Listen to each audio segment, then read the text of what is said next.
하나님 말씀은 열왕기하 2장 15절에서 25절까지입니다.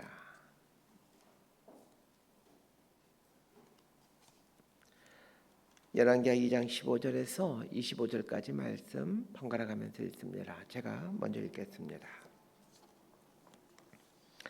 맞은편 여리고에 있는 선지자의 제자들이 그를 보며 말하기를 엘리야의 성령이 하시는 역사가 엘리사 위에 머물렀다 하고 가서 그에게로 나아가 땅에 엎드려 그에게 경배하고 그에게 이르되 당신의 종들에게 용감한 사람 50명이 있으니 청하건대 그들이 가서 당신의 주인을 찾게 하소서 염려하건대 여호와의 성령이 그를 들고 가다가 어느 산에나 어느 골짜기에 던지셨을까 하나이다 하니라. 엘리사가 이르되 보내지 말라 하나 무리가 꿇어 부끄러워하도록 강청하며 보내라 한지라. 그들이 50명을 보냈더니 사흘 동안을 찾되 발견하지 못하고 엘리사가 여리고에 머무는 중에 무리가 그에게 돌아오니 엘리사가 그들에게 이르되 내가 가지 말라고 너희에게 이르지 아니하였느냐 하였더라. 그 성읍 사람들이 엘리사에게 말하되 우리 주인께서 보시는 바와 같이 이 성읍의 위치는 좋으나 물이 나쁨으로 토산이 익지 못하고 떨어지나이다. 엘리사가 이르되 새 그릇에 소금을 담아 내게로 가져오라 하매 곧 가져온지라. 엘리사가 물꾼으로 나아가서 소금을 그 가운데 던지며 이르되 여호와의 말씀이 내가 이 물을 고쳤으니 이로부터 다시는 죽음이나 열매 맺지 못함이 없을지니라 하셨느니라 하니 그 물이 엘리사가 한 말과 같이 고쳐져서 오늘에 이르렀더라. 엘리사가 거기서 베델로 올라가더니 그가 길에서 올라갈 때에 작은 아이들이 성읍에서 나와 그를 조롱하여 이르되 대머리에 올라가라 대머리에 올라가라 하는지라. 엘리사가 뒤로 돌이켜 그들을 보고 여호와의 이름으로 저주하매 곧 수풀에서 암곰 둘이 나와서 아이들 중에 42명을 찢었더라. 25절 함께 읽습니다. 엘리사가 거기서부터 갈멜산으로 가고 거기서 사마리아로 돌아왔더라. 아멘. 열왕기상에는 엘리야 선지자의 활동을 주로 다루었다면 열왕기 하에서는 엘리사 선지자의 이제 활동을 주로 다루고 있습니다. 엘리야 선지자가 활동하던 시대는 북이스라엘의 아합왕과 그의 아들 아하시아 왕이 다스리던 때입니다. 반면에 엘리사가 활동하던 시대는 아하시아의 후임자인 여호람부터 시작해서 또 새로운 왕조인 예후 왕조가 다스리는 시대입니다. 우리가 지금 공부하고 있는 책이 열왕기 하입니다. 열왕기 상하는 왕들의 이야기라는 말인데 성경을 잘 보면 재미있는 현상을 발견하게 됩니다. 왕들의 이야기인 열왕기 상하에 왕에 대한 이야기도 나오긴 하지만 엘리야와 엘리사 선지자에 대한 이야기가 상당히 많이 기록되어 있다는 것입니다. 이것은 무엇을 의미합니까? 왕들이 제 역할을 하지 못했다는 것을 말해줍니다. 하나님은 제 역할을 하지 못하는 왕들을 대신해서 선지자를 통해 이스라엘 나라를 바른 길로 이끌어가고자 하십니다. 하나님은 왕을 통해 하나님의 나라를 드러내기를 원하셨습니다. 그러나 왕이 제 역할을 하지 못하자 선지자를 보내 이스라엘의 영적인 건강함을 유지할 수 있도록 합니다. 자, 어제 본문은 엘리야 선지자의 시대가 끝이 나고 이제 후계자인 엘리사 선지자의 시대가 시작된다는 것을 알리는 내용이었습니다. 오늘 본문은 엘리사가 이제 엘리야 선지자를 승계한 이후에 있었던 일을 다루고 있습니다. 자, 15절에서 18절까지 말씀 함께 읽습니다. 시작. 맞은편 여리고에 있는 선지자의 제자들이 그를 보며 말하기를 엘리야의 성령이 하시는 역사가 엘리사 위에 머물렀다 하고 가서 그에게로 나아가 땅에 엎드려 그에게 경배하고 그에게 이르되 당신의 종들에게 용감한 사람 50명이 있으니 청하건대 그들에게 가서 당신의 주인을 찾게 하소서 염려하건대 여호와의 성령이 그를 들고 가다가 어느 산에나 어느 골짜기에 던지셨을까 하나이다 하니라. 엘리사가 이르되 보내지 말라 하나 무리가 그로 부끄러워하도록 강청하며 보내라 한지라. 그들이 50명을 보냈더니 사흘 동안을 찾되 발견하지 못하고 엘리사가 여리고에 머무는 중에 무리가 그에게 돌아오니 엘리사가 그들에게 이르되 내가 가지 말라고 너희에게 이르지 아니하였느냐 하였더라. 엘리야 선지자와 엘리사 선지자를 비교하면서 공부하게 되면 많은 어떤 교훈들을 얻을 수 있습니다. 이 불교로 치면 엘리야는 소승불교와 비슷하고 엘리사는 대승불교와 비슷합니다. 소승불교의 특징은 세속과 인연을 끊고 산속으로 들어가 수련에 전진하는 불교입니다. 반면에 대승불교는 속세로 내려와서 대중과 함께하는 대중구원에 초점이 맞춰져 있지요. 엘리야의 주요 거주지는 갈멜산이었습니다. 갈멜산에 거주하면서 낙타털로 된 옷을 입고 지냈습니다. 반면에 엘리사는 도시에 거주했습니다. 그가 거주했던 곳은 북이스라엘의 수도인 사마리아에서 주로 거주하게 됩니다. 우리는 여기서 중요한 사실을 알아야 됩니다. 갈멜산에 거하는 이 엘리야의 삶의 방식이 옳으냐, 아니면 사마리아라는 도시에 거하는 엘리사의 삶의 방식이 옳으냐라는 것은 사실 잘못된 접근이라는 것입니다. 갈멜산에 있는 엘리야가 쓰임 받는 방식이 있고 사마리아 성에 있는 엘리사가 쓰임 받는 방식이 있습니다. 옳고 그름의 문제가 아니라 선택의 문제입니다. 중요한 것은 엘리야와 엘리사는 서로 다른 사역의 모습을 갖고 있지만 엘리야는 선지자권을 엘리사에게 계승시켜 줬다는 겁니다. 여기에 엘리야 선지자의 그 어떤 넓음과 그 어떤 깊은 영성이 있습니다. 엘리야는 수도자적인 영성을 갖고 사역을 해왔었습니다. 그러나 그의 후임으로 선택된 엘리사는 이 대중적인 영성을 갖고 있는 사람인데 이런 사람을 후임자로 선택했다는 겁니다. 엘리야와 엘리사를 묵상해 보면 이 세례 요한과 예수님 생각이 납니다. 세례 요한은 엘리야와 같은 영성을 소유한 분입니다. 광야에 거하면서 엘리야의 심령을 갖고 살았던 분이죠. 철저한 금욕 생활하며 세상과 분리된 삶을 살았습니다. 반면에 예수님은 어떻습니까? 세상 속으로 들어오셔서 사역하십니다.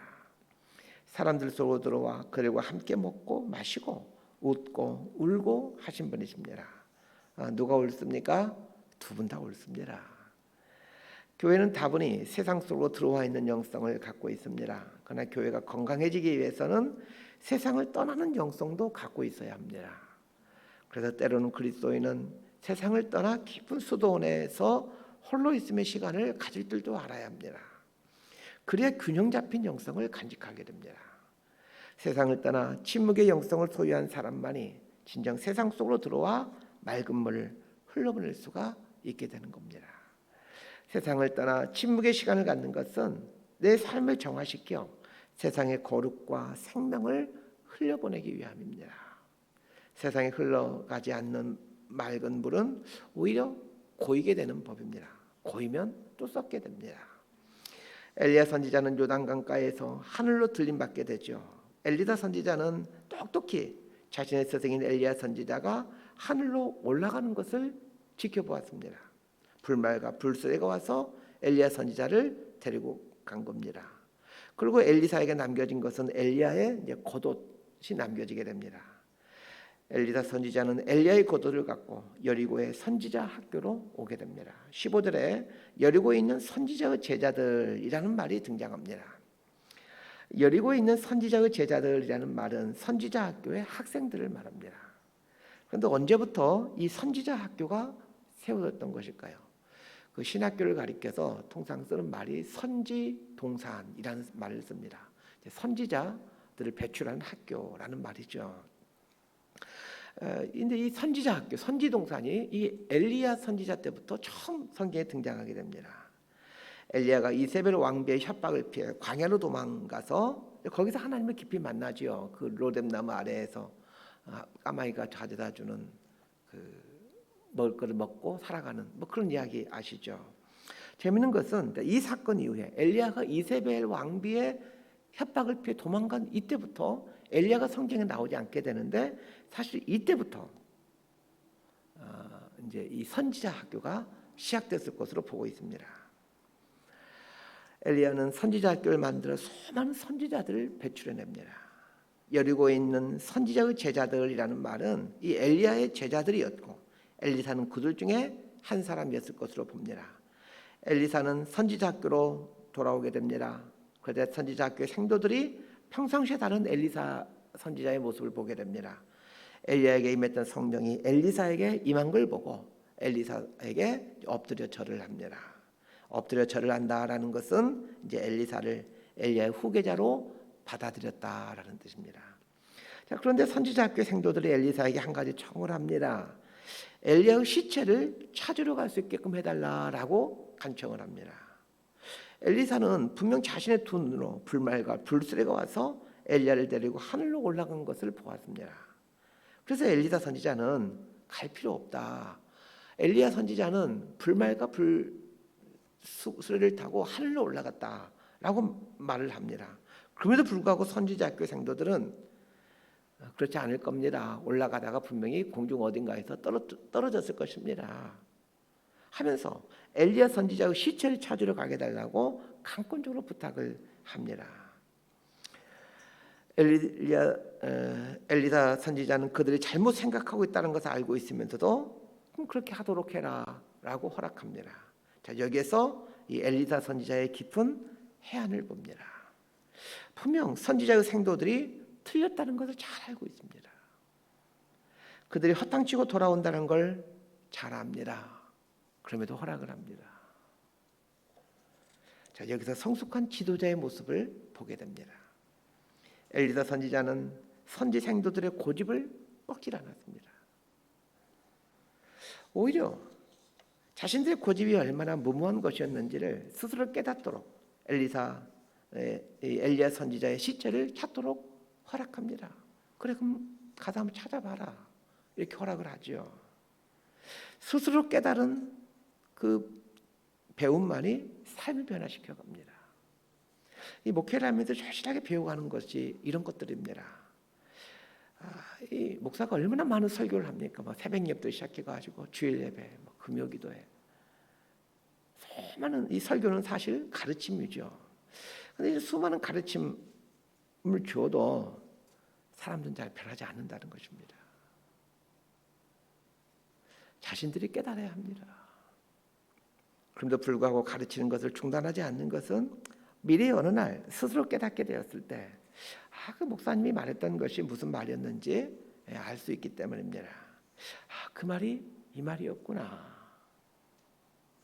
스스로 깨달아 갈 때만이 신앙이 성숙해 갑니다. 그래서 여러분도 주변에 있는 사람이 죽을 만큼의 실수가 아니라면 고집대로 할 수 있도록 허용을 하시길 바랍니다. 그래, 한번 해봐. 그렇게 한번 해보도록 하세요. 이렇게 하시길 바랍니다.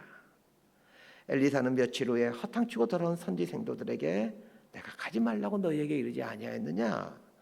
라고 말을 해줍니다. 자, 19절에서 22절까지 말씀 함께 봅시다. 시작. 그 성읍 사람들이 엘리사에게 말하되 우리 주인께서 보시는 바와 같이 이 성읍의 위치는 좋으나 물이 나쁨으로 토산이 익지 못하고 떨어지나이다. 엘리사가 이르되 새 그릇에 소금을 담아 내게로 가져오라 하매 곧 가져온지라. 엘리사가 물 근원으로 나아가서 소금을 그 가운데 던지며 이르되 여호와의 말씀에 내가 이 물을 고쳤으니 이로부터 다시는 죽음이나 열매 맺지 못함이 없을지니라 하셨느니라 하니 그 물이 엘리사가 한 말과 같이 고쳐져서 오늘에 이르렀더라. 엘리사가 엘리야의 뒤를 이어 선지자의 대표가 된 이후에 첫 번째 행한 기적이 여리고의 물을 고친 사건입니다. 여리고 사람들이 엘리사 선지자에게 이 지역은 위치는 좋지만 물이 나쁨으로 토산이 익지 못하고 떨어집니다. 이렇게 말을 합니다. 토산이 익지 못하고 떨어진다라는 말은 나무의 열매들이 맺지 못한다라는 의미도 있지만 사람이나 가축이 자꾸 유산한다 이런 의미를 갖고 있습니다. 여리고의 물이 좋지 않았기에 그 물을 먹고 살아가는 사람들과 가축들이 자꾸 유산을 했던 모양입니다. 그러자 엘리사가 새 그릇에 소금을 담아 가져오게 해서 물 근원에 그 소금을 뿌립니다. 자, 이때 엘리사가 아주 중요한 말을 합니다. 21절 중반부를 보세요. 여호와의 말씀이 내가 이 물을 고쳤으니 이로부터 다시는 죽음이나 열매 맺지 못함이 없을지니라 하셨느니라. 자, 물을 고쳐주신 분이 하나님이시라는 겁니다. 엘리사가 물을 고치는 것은 모세가 출애굽 이후에 마라에서 쓴물을 단물로 바꾸는 것을 연상케 합니다. 모세는 나뭇가지를 꺾어서 쓴물, 마라 그 쓴물에 던지죠. 그러자 그 마라의 쓴물이 단물로 바뀌게 됩니다. 반면에 엘리사는 소금을 물에 던졌습니다. 그 모세가 던진 나뭇가지는 예수님의 십자가를 예표합니다. 그 쓴 물에 모세가 나뭇가지를 던짐으로 단물이 되었다라는 것은 우리가 예수님의 십자가로 말미암아 쓴 인생이 단 인생으로 바뀌어가게 된다는 것을 말해준 예표입니다. 자, 그러면 엘리사 선지자가 소금을 던져 이 죽었던 물을 새롭게 고치는 것은 무엇을 말해주는 것입니까? 소금은 우리 그리스도인들을 상징합니다. 예수님은 너희는 세상의 소금이니 라고 말했습니다. 그리스도인은 세상에 뿌려져서 녹아져야 되는 소금입니다. 엘리사가 뿌린 소금은 물속에 들어가서 녹게 됩니다. 거기서 죽은 물이 산물로 바뀌게 됩니다. 선지자 학교가 있던 곳이 여리고라고 말씀드렸죠. 어쩌면 이 사건은 선지 생도들에게 그들의 그 정체성이 무엇인지, 그들이 살아낼 삶이 무엇인지를 말해주는 아주 중요한 사건이 됩니다. 너희들이 세상 속에서 어떻게 살아야 되는지, 너희들 하나님께서 왜 너희들 선지자로 불렀는지 그 이유를 말해주는 사건입니다. 우리는 죽은 세상에 녹아져 세상을 살려나가야 되는 사람들이라는 것을 이 사건은 얘기해주고 있습니다. 엘리사가 이런 생각을 갖고 있었기에 그는 산속에 들어가서 살지 않고 도시에 살면서 사람들 속으로 들어와서 사역을 했던 것 같습니다. 교회가 이래야 됩니다. 교회는 세상의 소금입니다. 녹아져야 될 소금입니다. 소금이 녹아지지 않을 때 아무런 쓸모가 없습니다. 소금은 녹아지기 위해서 덩어리가 된다는 것을 잊지 마셔야 됩니다. 그리스도인은 사망의 세상에 녹아지기 위해 존재한다는 것 잊지 않았으면 좋겠습니다.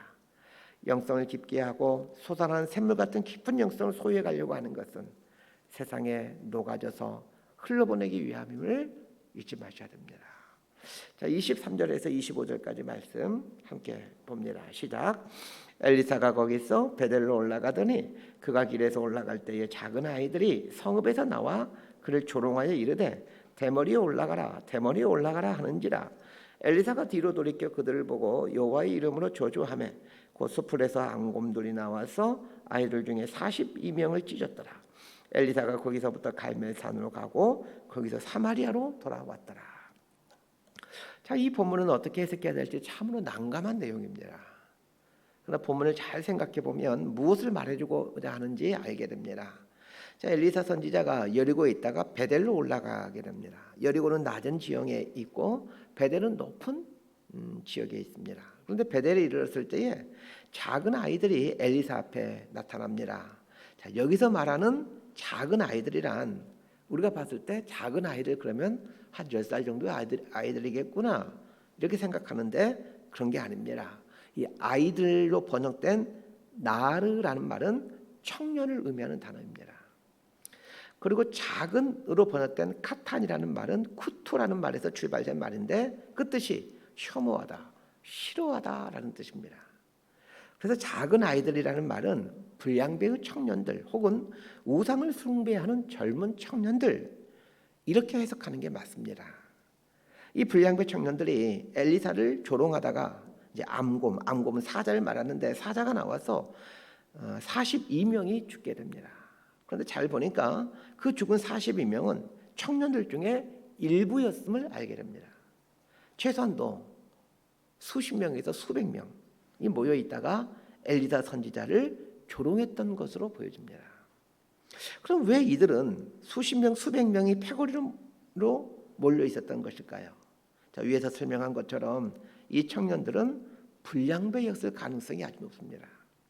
또 하나는 이 베델이라는 지역은 여로보암 왕 때 금송아지 단을 세우고 우상 숭배를 하는 우상의 진원지로 둔갑한 곳입니다.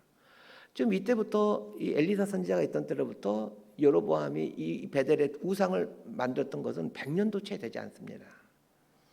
엘리사 선지를 조롱했던 것을 보게 되면 이 청년들의 무리는 우상 숭배를 하는 무리였을 가능성이 아주 높습니다. 오늘 본문에 나오는 작은 아이들을 그냥 평범하고 순진한 아이들 이렇게 생각하면 오산입니다. 베델에 있는 불량 청년들 무리가 엘리사에게 뭐라고 말을 합니까?